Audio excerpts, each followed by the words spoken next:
The shutdown is barreling into the work week after senators failed late Sunday to clinch a deal to reopen the government.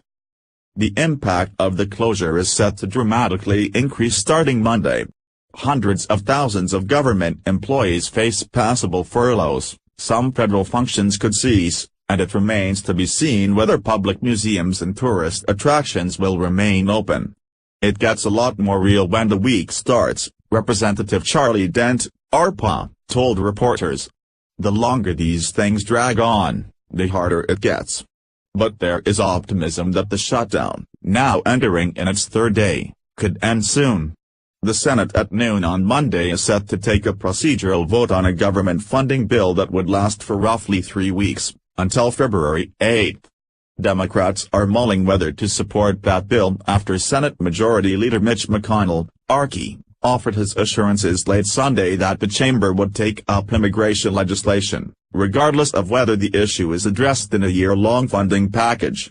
Should these issues not be resolved by the time the funding bill before us expires on February 8, 2018, assuming the government remains open, it would be my intention to proceed to legislation that would address DACA, border security and related issues, McConnell said on Sunday night, referring to the Deferred Action for Childhood Arrivals, DACA, program.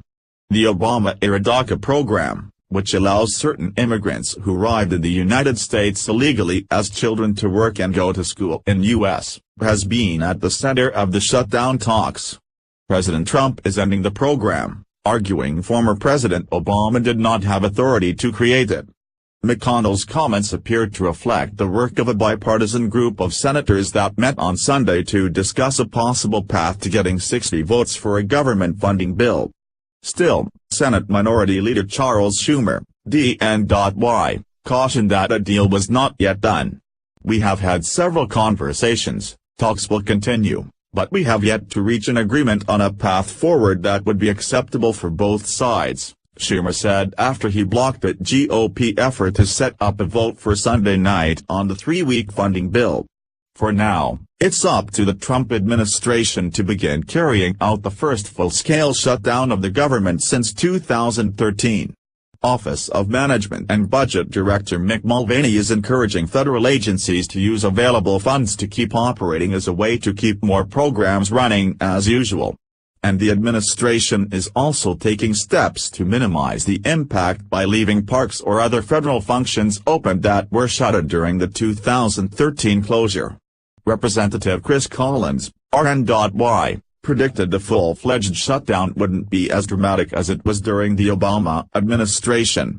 I think the impact would be much less and much different than 2013 when President Obama deliberately tried to inconvenience the American public, Collins said. Unlike 2013, when Obama weaponized the shutdown, President Trump is not doing that. The World War II memorial's open, the National Mall is open. The shutdown was barely noticeable over the weekend, when most public-facing government offices are closed.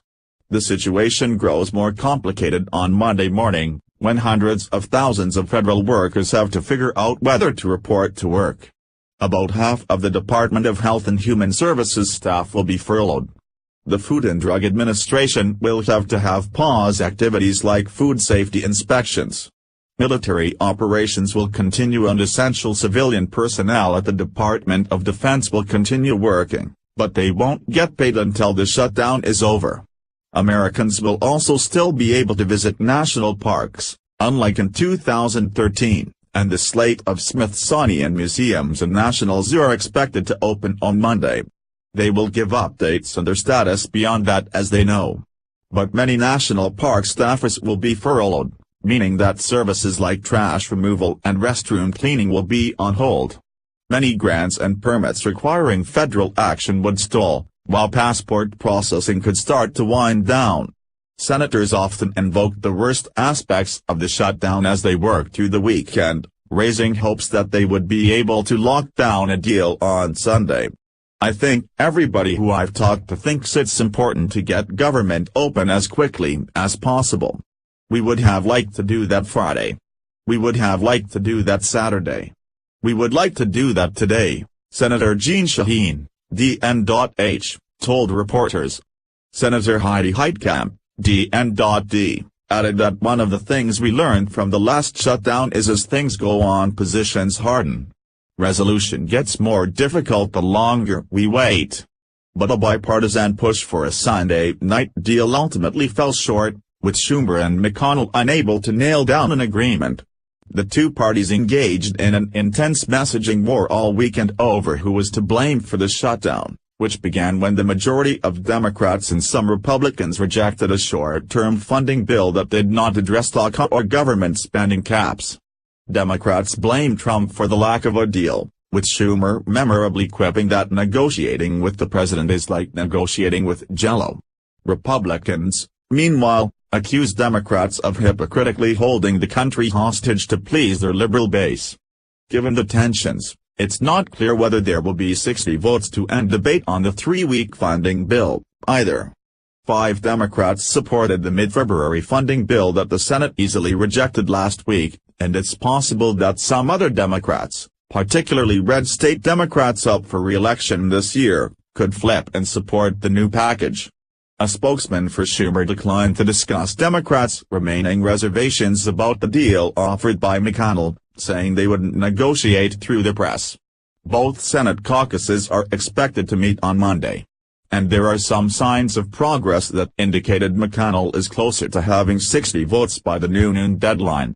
A bipartisan group, which includes nearly a dozen Democrats, have been discussing a potential solution and pitching their ideas to leadership.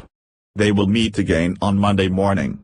A fair amount of my day was spent in one-on-one meetings with different senators who were not sitting at the table and are either really opposed or really not engaged on the immigration debate from the other caucus and just trying to get a sense of what's possible, said Senator Chris Coons, D.Del.